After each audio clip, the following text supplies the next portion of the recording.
All right, ladies and gents, welcome again. Good to see everybody. So we have a weekend retreat. Um, retreat training for about 2 days to say farewell to 2022 and to say hi to welcome 2023.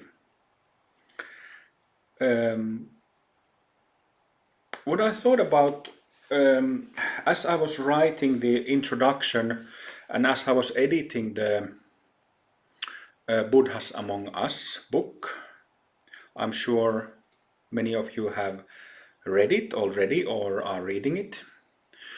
As I was reading it, and um, also it's actually nicely related to the past year. You know,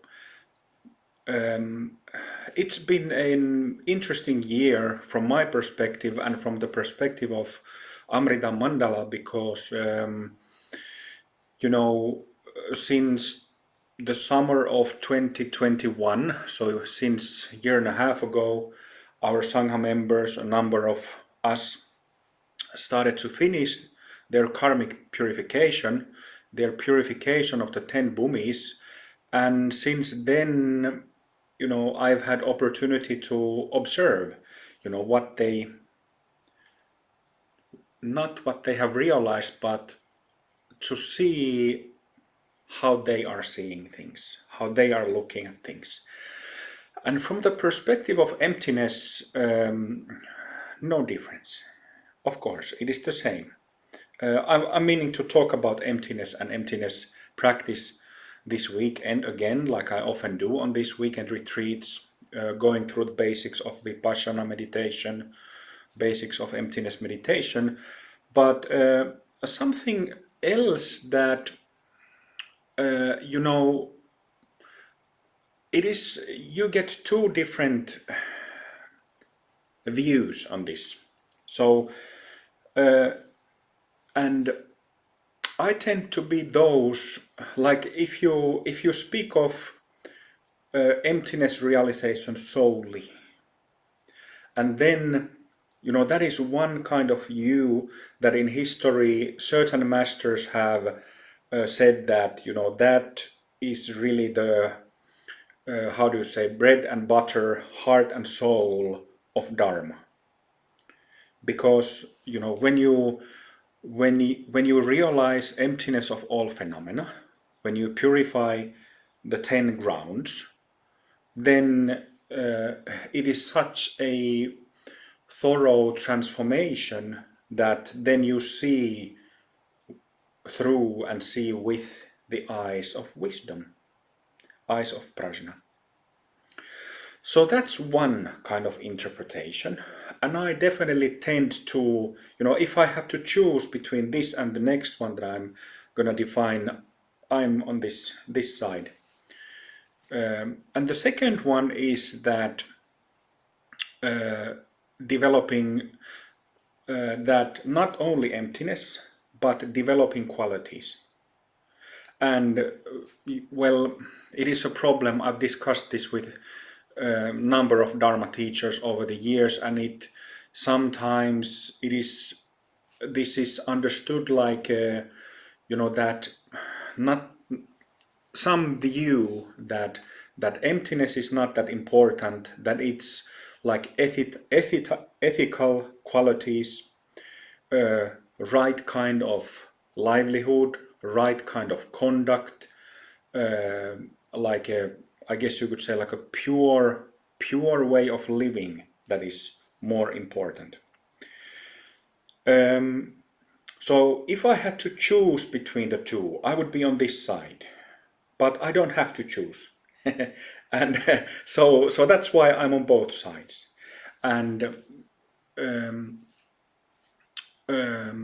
so seeing my students get to the end of bhumi purification, I see that because most of you haven't spent much time studying in other sanghas, or haven't spent much time building the foundation for emptiness insight and emptiness realization. So this is the reason why I've observed and contemplated this matter throughout this year. And that's why, I usually talk about the three basic characteristics of the natural state. But there are other characteristics of the natural state. And the way how I understand it is that, I was just before when we started, I was checking from Wikipedia. There is the Noble Eightfold Path, which is like a context for Theravada level practice of Buddhism. Noble Eightfold Path. You can check it yourself. Not now, but some other time, maybe later tonight. So that Noble Eightfold Path is used in Theravada to give frames for the whole thing.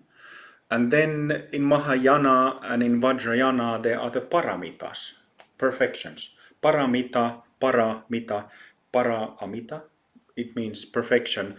And in Mahayana level of Buddhism there are 6 paramitas, and then there are also 4 additional ones. So depending who is teaching or how teachers want to teach, they talk about either 6 paramitas or 10 paramitas. And just to give you an idea of the 6 basic paramitas, there's also a Wikipedia page for paramita. I will read the 6 ones for you. So the first one is dana paramita, which is generosity, being generous.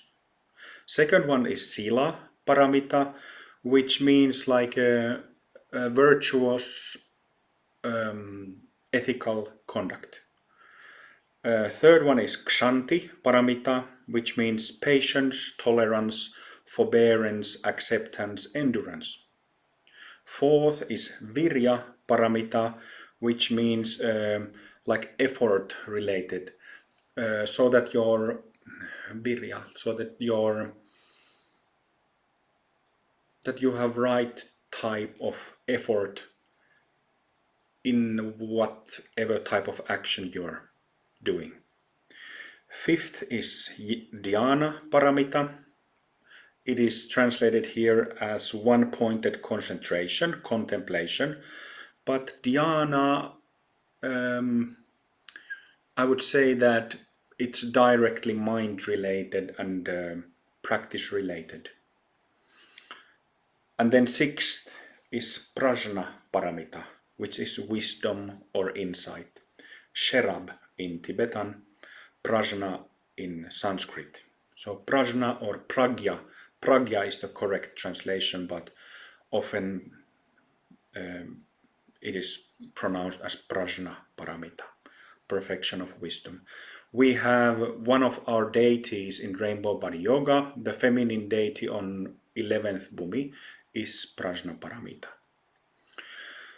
So generosity, virtue, ethics, patience, tolerance, a right kind of vigor, right kind of effort, certain type of contemplation, and then wisdom.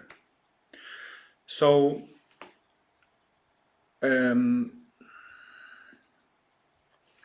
these are that's like the basic layout or basic context for Mahayana Buddhist practice, and also Vajrayana, because Vajrayana is built on Mahayana.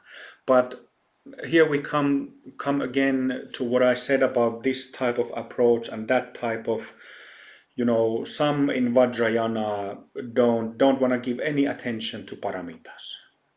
So they tend to be on emptiness only, direct seeing only side. But I think that both are needed. And the way I see this whole matter, like I said, that I usually point out the 3 basic characteristics of the natural state, which is selfless cognizance or knowing aspect of awareness, effortless knowing that is there in our basic, when we are aware.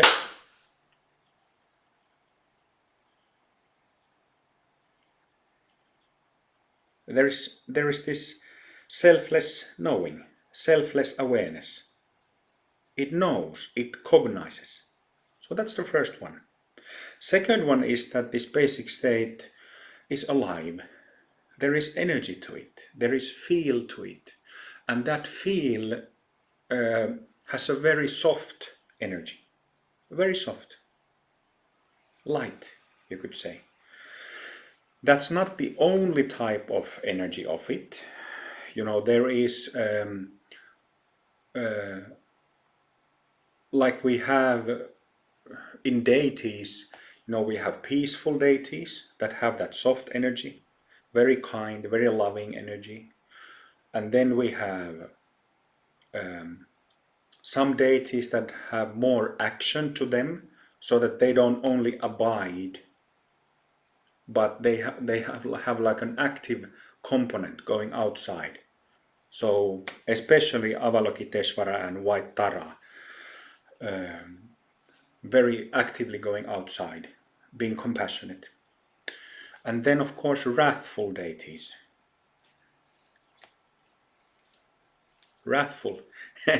So if I say that, well, the interesting thing is that wrathful deities, although it can feel early on the path that the energy of wrathful deities is really powerful and strong, and it's all daggers and skulls and spears and swords and fire.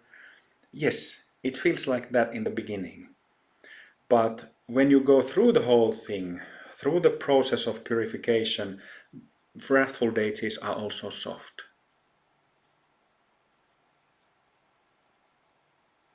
So you can be wrathful while being soft. That's the experience of it from the inside, at least. Might not look soft from the outside, but internally you feel soft, even though you are embodying Dorje Jolo, the tiger riding wrathful deity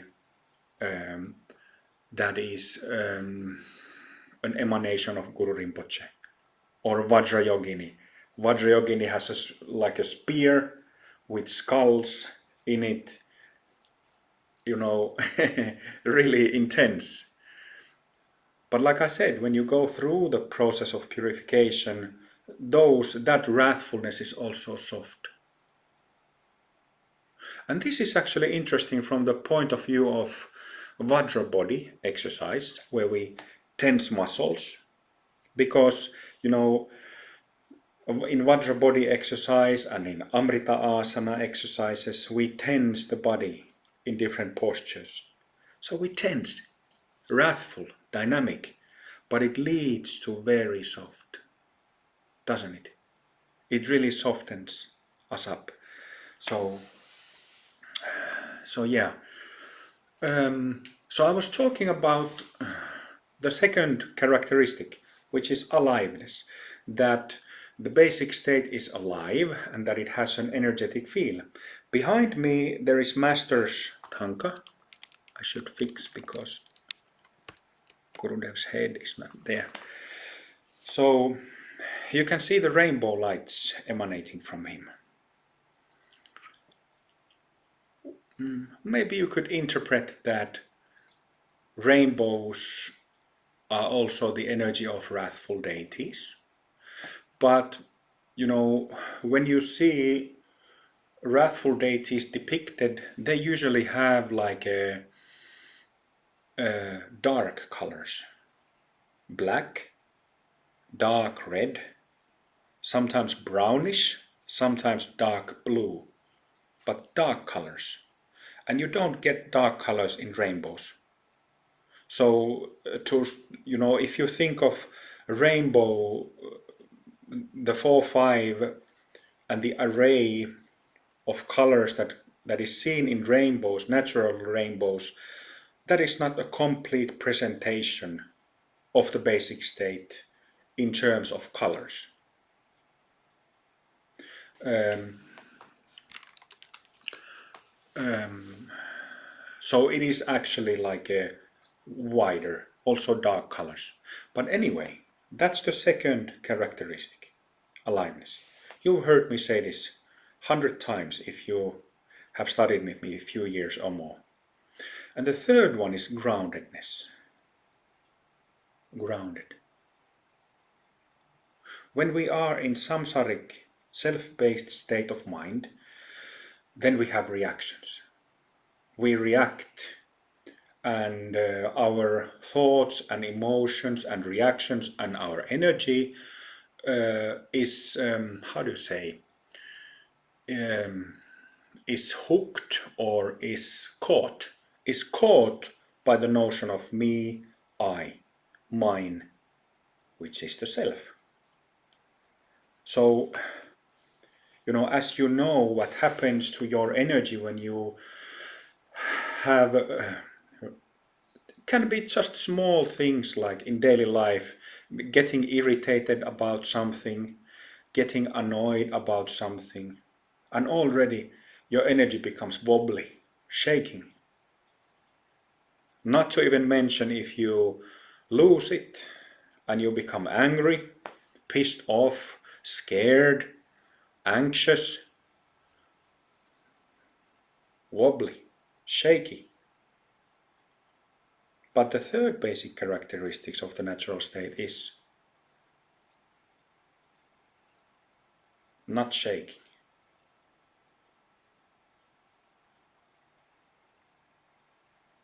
Even when, like I just discussed about dynamic activity, dynamic expression of the basic state, so even if somebody with realization might be very strict, rough, what even might seem rude from the outside, internally, like bedrock. And you will see this yourself. As you evolve, advance through the map, do the journey, this starts naturally, you start seeing this. In the book Buddhas Among Us, especially Ugi's, I think Ugi discussed one taste. Well, the term one taste isn't important, but what happens when you get to the stage when you have perfected sixth bhumi, so you have perfected the energetic system inside the physical body, all those bhumis 1 through 6. So then you enter the so-called one taste. In Mahamudra it's called one taste stage or lesser one taste, where you start seeing that, heck, that these thoughts and emotions and energy that made you anxious and depressed and drowsy and lost isn't a problem. You have unrooted and seen through the sense of me, I, self so extensively at that point that you have thoughts and emotions coming and going, and they're not a problem. Not that you're detached from them, but you become empowered by your mental and emotional functioning. You actually become empowered. Oh, yeah. Doesn't feel problematic anymore. Doesn't do this. So as you get to the perfection of sixth and then gradually 7, 8, 9, 10, your groundedness grows. You become unshakable. There is one Japanese word for fudoshin, which means like a, is it like an immovable mind? cannot be moved, cannot be pushed over, cannot be, doesn't shake because of internal interruptions. Because the interruptions, causes of interruption, meaning self-based reactions, are so close to being completely finished or eradicated. So three basic characteristics. Just like a reminder, these three, or review. But then, in my experience, there are others. Over the years, I've given workshops on ethics and how, this is obvious. If you have done our style of practice for 1 or 2 years, this is already so obvious point to you when I say this. But, we have two modes that we use throughout the path. Selfless or empty of self, and the second one is self-based. So you have the mode of freedom and then mode of being caught, right? And then you mix the two over time. So you don't only stay on the first mode and try to avoid the self-based reactions, habit patterns, but you purposefully get to recognize the selfless mode and then look back into your storage. Look back into your habits, reactions, and purposefully try to find your weaknesses or blind spots. Purposefully try to find them. And finding them becomes much easier when you have the selfless state, the natural state to support you. Because the contrast becomes so clear. When you really cut through, I did this like dynamic practices, shouting practices, but any practices that we do, you experience the basic state very easily. And this is an immense gift, exactly because it becomes such a clear experience. You have in matter of months, people have had 6 awakening experiences, 6 bhumi openings, and that is vastly different experience than being on 0 bhumi or just first bhumi, 1 bhumi opening. Just to give a reality check, because our Sangha members don't really know how the world of Dharma is outside there, because not that many in our Sangha have spent time in other types of practice and in other methods, but I had my first bhumi opening after 8.5 years of retreat.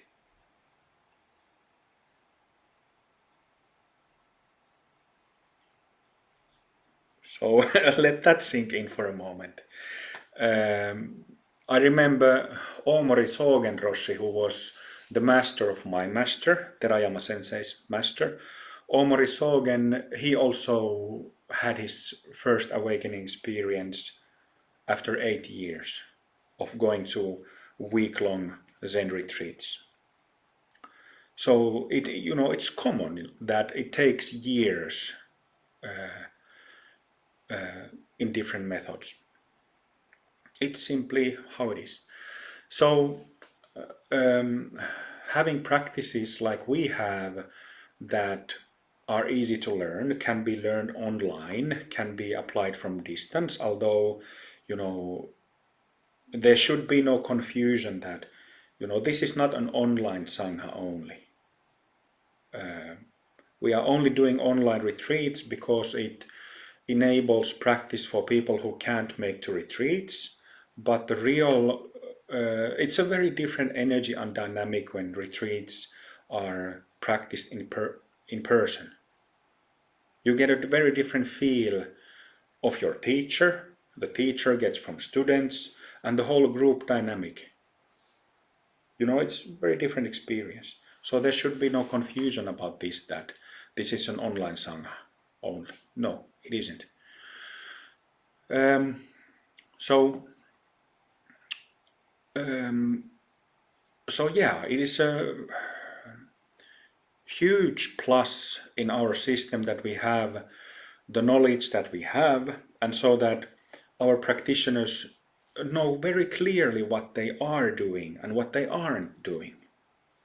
So you know about the two modes, and you know how to get to the first mode, to strengthen it, strengthen it, strengthen it, and from there look back, look back, look back into your self-based functioning, into that pool of junk and dirt and selfishness. I slightly lost my track because I took a few turns, so but I was speaking about ethics. So I've given workshops over the years, and I've decided to start doing this more often because of the observations that I've made this year. But the natural state itself is the reason why there is sila paramita in paramitas, and why ethical conduct is mentioned in the Noble Eightfold Path, and why ethical, moral advice and rules are given in all religions.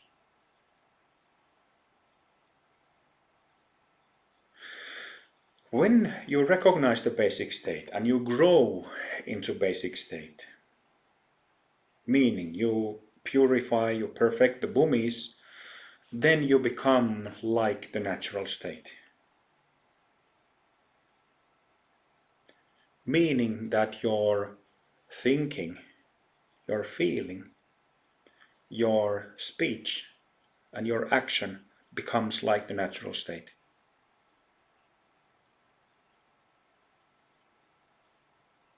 Naturally ethical,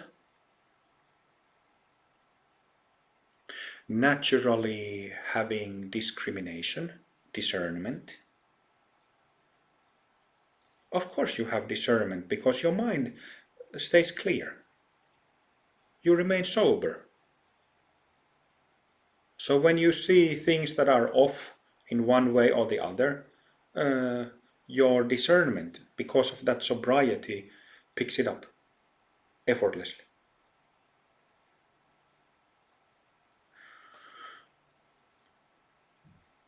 So we're gonna workshop on natural ethics, ethics that the basic state itself already has over this weekend. I have to say something that I wrote in the introduction of Buddhas Among Us, which is that um, um, some students in our Sangha who have purified the 10 bhumis,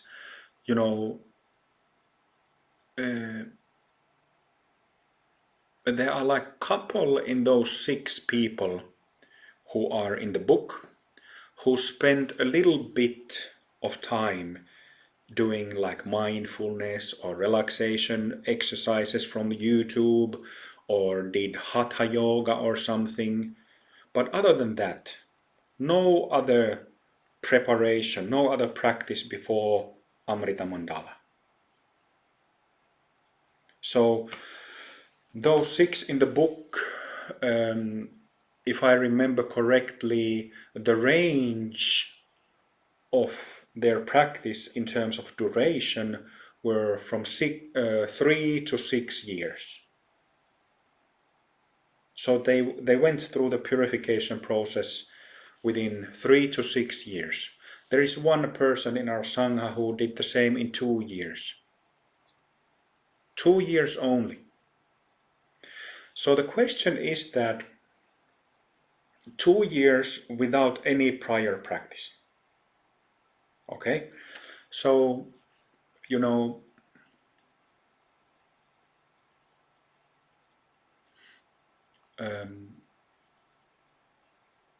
even though such person's mind remains empty, that mind remains in this state where there is only pure prana, pure energy flowing through the system.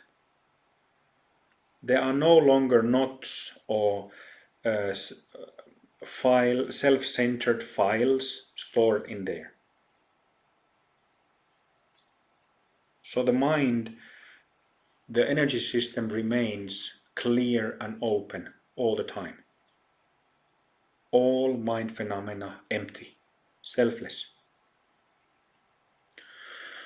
But having said that, it takes time to, from what I've observed in my students, it takes time to get used to it. Kind of learn to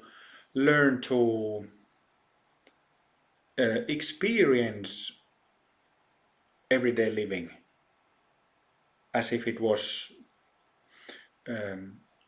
experienced with a new mind or from a new experience, met from a new experience. I've always said that, often when we start sitting and then we do some relaxation in the beginning, I say that don't try to snap, like if you've been physically active and then you sit down, don't try to snap into being perfect relaxed, like snapping fingers. Because it won't happen. Because our body mind is an organic system. Even though if I squeeze my fist like this, you can see my thumb going white. Even if I stop squeezing like this, it's not yet completely relaxed. It takes time for me to be aware of the hand. Be aware of the hand. Relax more, relax more, relax more. Perhaps over several minutes or half an hour or something to truly relax. This is how it is in sitting practice. Because we are organic, it takes time to do things. Sometimes it can be like if you are on holiday or you have very stressless period in life, then you might be able to snap fingers. But my point is that it takes time to get used to cultivate and then to get used to what you have awakened to. Same with the Mahasiddhas of our Sangha. So I should also add that, I use the word integration in this sense in the book, and it's not the perfect word. I'm not happy about that word, but when you have a big bhumi opening, like a strong, powerful experience, then after that you feel this incredible increased clarity, like you didn't before. Like, oh, wow, really clear, much stronger than it was before. And then, of course, because you have strong experience, it's such a strong energetic hit into your subtle body, then you enjoy it for hours, days, weeks, or even months. But after that period, because it puts so much stress on your subtle body, a dark night comes. And the experience itself might be so strong that you kind of have to reorientate yourself, because it's so strong that you kind of might feel spacey or disoriented. You can't find your keys or phone, you can't find, well, it's a bit of a joke, but you can't find your fridge or something. So I need to be clear about this and say that these awakening experiences are not dangerous or harmful, but they can be so powerful that you're kind of, you know, you can't find your socks, so there is this, can be this need for integrating such powerful experiences. And when I speak about integration after perfection of 10th, that integration is different. Because when you go through openings and perfections, you already go through the process of your body getting used to the natural state. So by the time when you perfect the 10th, the nervous system, the subtle body is already used to it. At least until now, when we have had 13 of my students have reached this stage, I have seen nobody who kind of needed to, who, had the need for that kind of orientation, like that they felt spacey or kind of a bit out there. So this I haven't seen yet, but it's a different kind of integration, and of course, at that point, only your mind is awake. Your body isn't.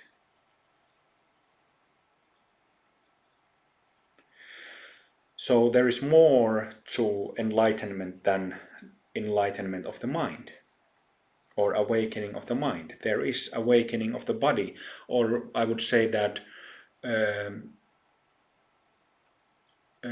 joining the body, kind of connecting the body with the mind that is awake, which makes the physical body, changes a lot of things in the physical body.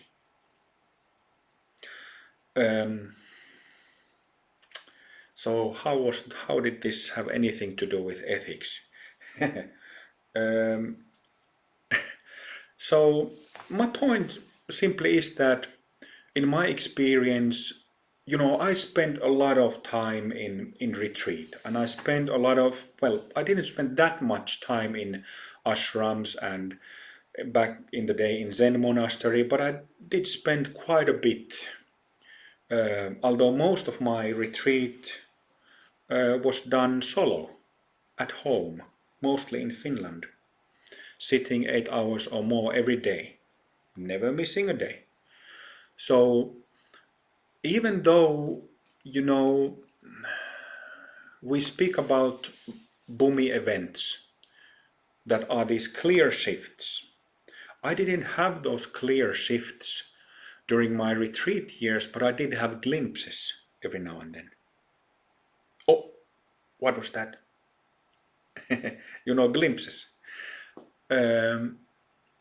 So even if I didn't recognize the basic state like you do in Amrita Mandala practice, somehow I was able to absorb these other characteristics and qualities of the basic state.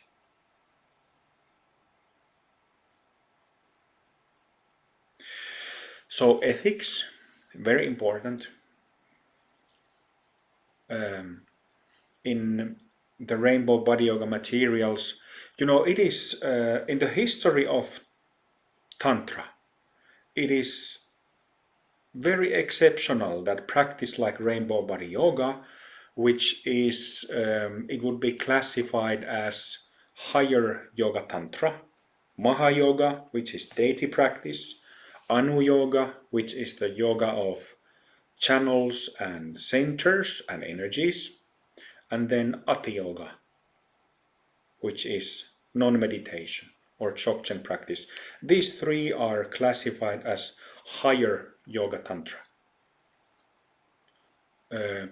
So it is historically, well, it's historical that practice like rainbow body yoga can be learned by anybody, and that it's given openly, that it's available instantly.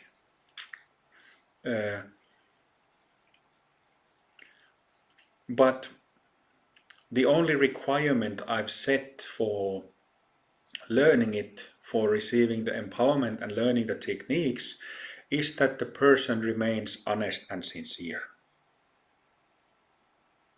towards himself, towards the practice, towards the Sangha, and towards the teacher.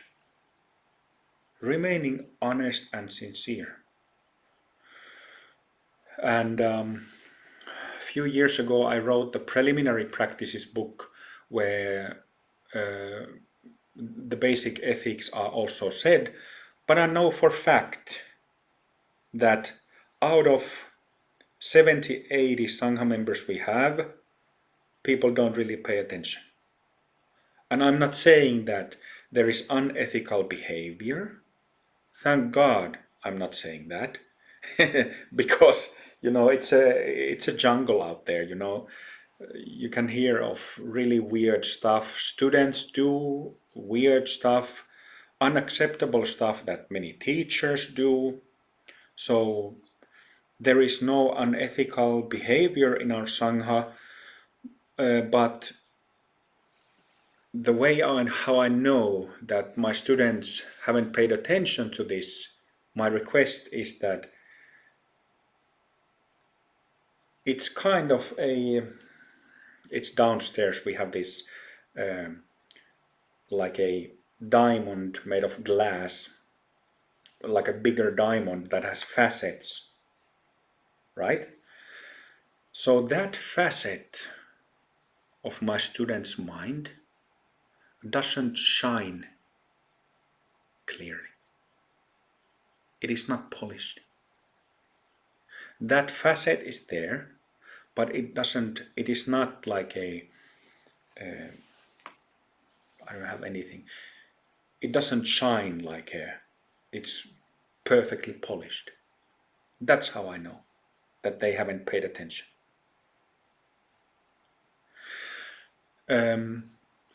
So ethics, one of the topics this week, and another is action.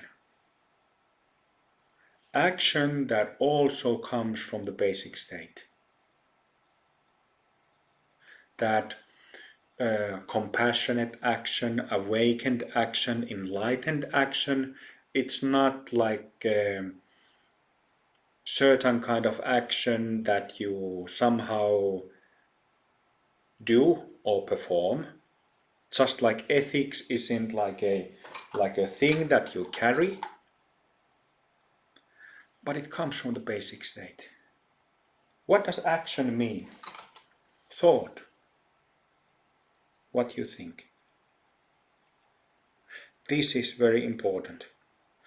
And this, I've seen a number of Sangha members over the years fall on their face with this. When I say fall on their face, it means that they have not been aware of their thoughts. They have not been aware of their self-centered, self-based thoughts that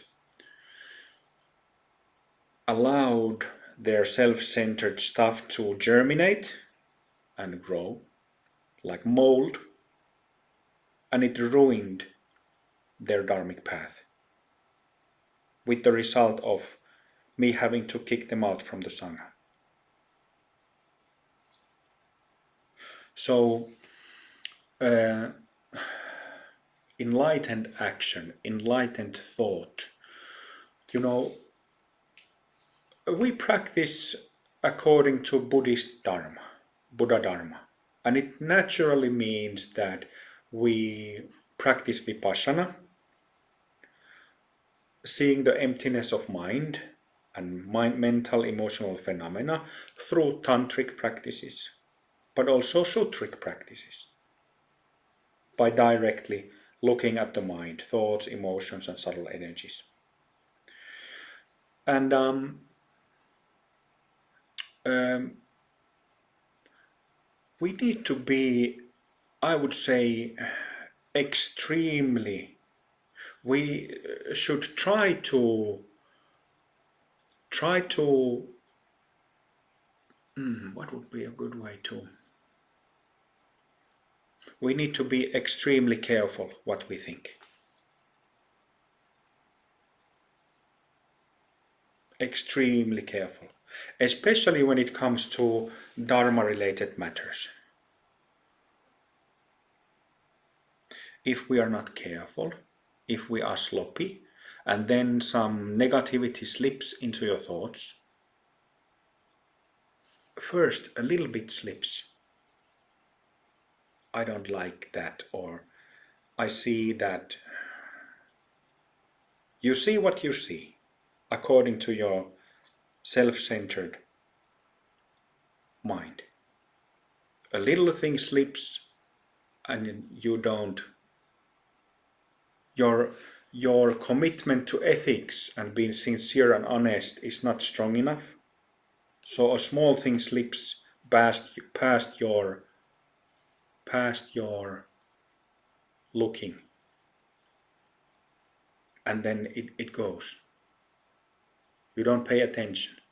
You think about something, then it goes. But because that happens, because you allow it to happen, there will become another time, another drop slips, and then you already have two of those drops. So it germinates. Two becomes three, three becomes four, and so on. And then it becomes bigger. This delusion grows.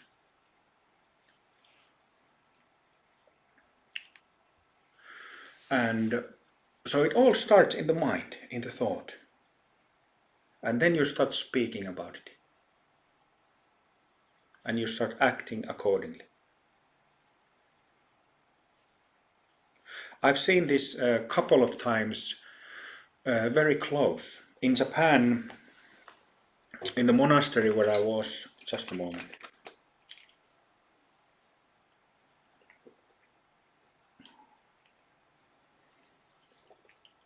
In the monastery where I was, there was a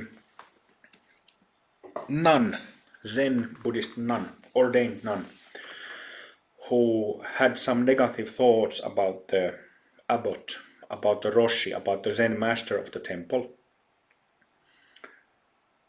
And there was absolutely nothing wrong with that master, just exceptional master. Perhaps it's not really a problem, it's his choice that he was very traditional. Very traditional. So, but apparently this nun thought that that was a problem. That was a certain kind of problem for the nun. So she germinated first in her mind. Then she started speaking to her younger ordained friend, who was just newly ordained monk. And I saw them, I used to, in the afternoon breaks, I used to run and walk. The monastery, Sogenji monastery, it's at the foot of mountains. So I used to, in the afternoons when we had a couple of hours of free time, I used to go up the mountains with my sword and I did my martial arts practice there, or I was walking or running the mountains, getting some exercise. And I often went around this little building on the monastery premises, and they were chatting behind the building, drinking coffee and sometimes smoking cigarettes. And Sometimes I would stop and the nun would also speak to me this poison that had been germinating in her mind. And I could see that when this continued for, every day on the afternoon for weeks and few months, I could see that it really had an impact on the young monk. And this is interesting. The young monk wasn't actually that young, but he was inexperienced when it came to practice. So he didn't have discernment.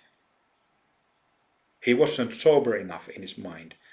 And long story short, what happened was that Roshi, the master, they brought their poison to the guru, the Roshi of the Zen master of the monastery, and it was too much. That kind of stuff is, you know,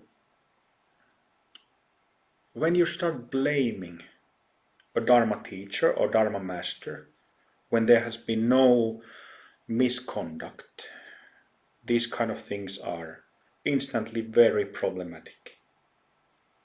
Even saying things in a matter, blaming or accusing the teacher of something that is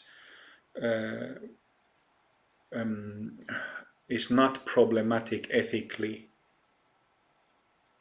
very difficult. Makes things very difficult very fast. Do you understand? So they brought their poison to the Roshi with the result that they were both kicked out. The nun had been there for 12 years. The monk had been there for, I think, 3. And the monk, I was there only 9 months, 10 months. But over that period of time, the monk had just gotten ordained before I got there. And he was living with a very dear Dharma brother of mine, Ichigen, who now has his own podcast and website and so on. He lives in the States, in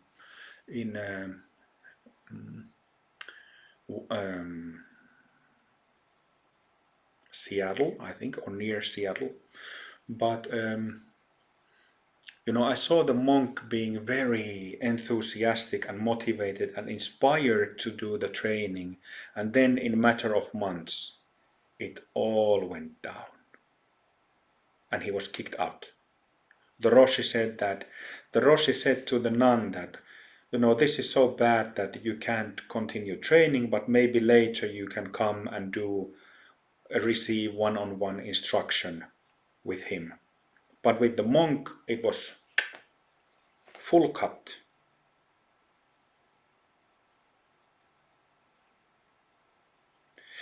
And it all starts here,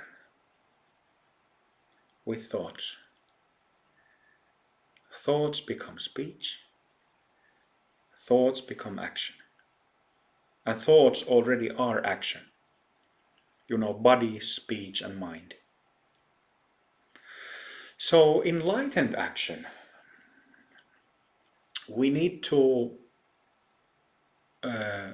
be mindful about our thoughts and what we cultivate in our thoughts. We need to be really vigilant. Is that a word? Really vigilant, really aware, really awake, and really grounded in being honest about our conduct, so that we don't let even during the pandemic we learned the word droplet. So that we don't let even a droplet of negativity slip our guard.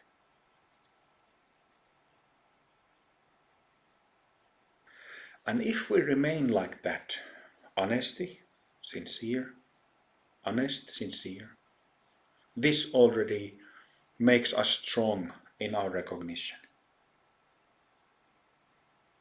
That's one of the facets of the diamond.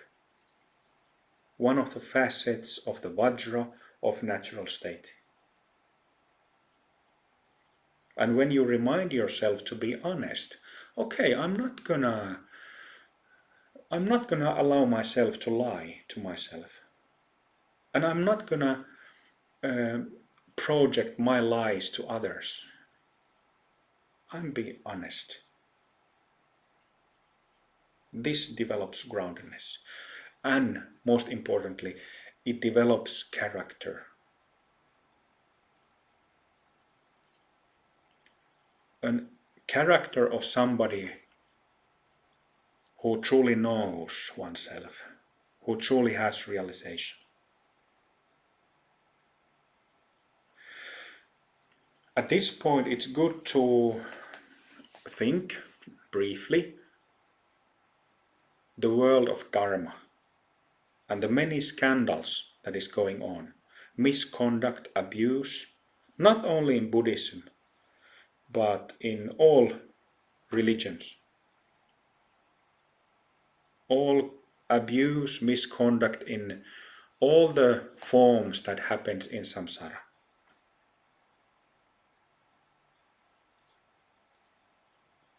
Could be easily avoided by reminding oneself to be honest, brutally honest to oneself. So we will look at ethics from the recognition of basic state, and also we will how do you say, what's the word, emulate what kind of thoughts, what kind of thought energy comes from the natural state, what kind of speech, what kind of action, physical action, external action into the world. These are the unpolished facets in my Mahasina students. And just a few days ago I asked, we have a Facebook group for those members of the Sangha who have perfected the 10 bhumis, sorted out the whole karmic body. And I asked them a few days ago, I didn't get yet but a handful of replies, but I asked them, what happens if you try to intend harmful or hurtful thoughts?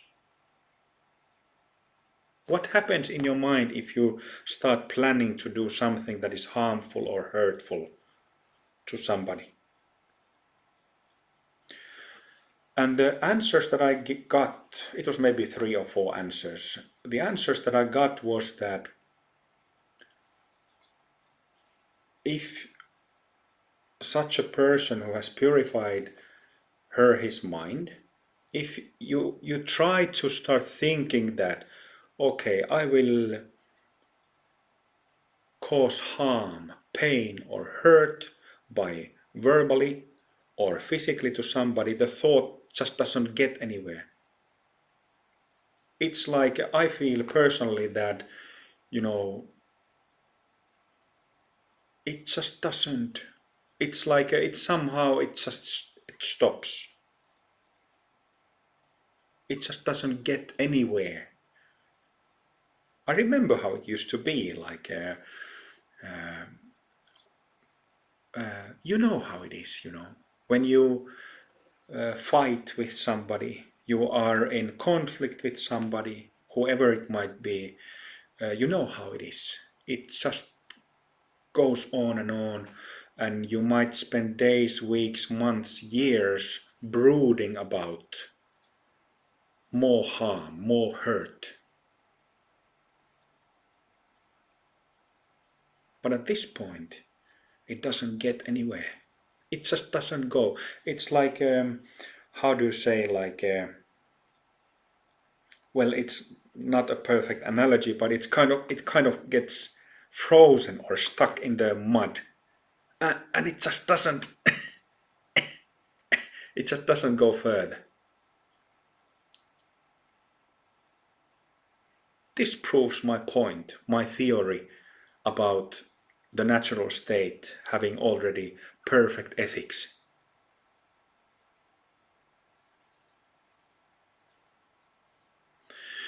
So, and actually, like in Dharma culture, this is something that I've spoken about, especially like 5, 6, 7, 8 years ago or so, when I realized that the biggest problem in the world of Dharma is the lack of seeing the natural state. This is definitely the biggest problem. Lack of familiarization who we truly are. And we truly are this energy, this being that is good, that is just, that is sober and clear. So, over the years, as I've seen big scandals by famous teachers, clearly problematic and harmful behavior by big teachers, smaller teachers, I started understanding, being guided by my beloved masters. But I started understanding that, okay, the problem is clearly lack of familiarization with the natural state. And what does that tell about the methods out there? It tells that the methods are not sound. Methods, practices, instructions fail. Something missing, something wrong. Because, if some of the most famous, most well-known and highly considered teachers fail so miserably that they ruin the lives of so many students, ruin people's faith and trust towards the Dharma, which is essentially themselves, it is a sign that that person, that guru, that master teacher, who is considered a guru, clearly is a samsaric being. What separates samsaric beings from Buddhas is recognition of the nature of mind or lack of it. It's a no-brainer. Of course it is like this. But even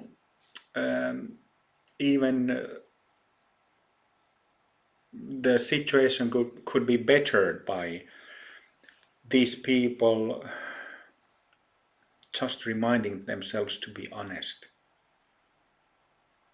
and not let self-based negativity to grow in their minds. If you let it grow, there is no doubt it will go straight into in Finnish we say metsään, so which means that when you drive a car and you are not paying attention, you drive into the woods or forest. You make a mistake in driving and you hit a tree.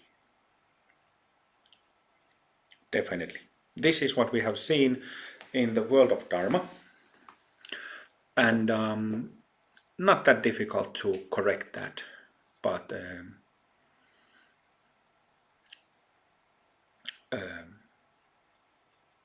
like it's not that difficult to correct that problem from technical point of view, but from cultural point of view, extremely difficult. I would say that it's pretty much hopeless, culturally speaking. Hopeless.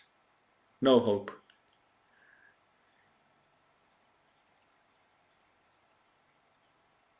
Unless somebody like a super guru who has influence on millions of people, then little bit hope. But not without that. Not without that status.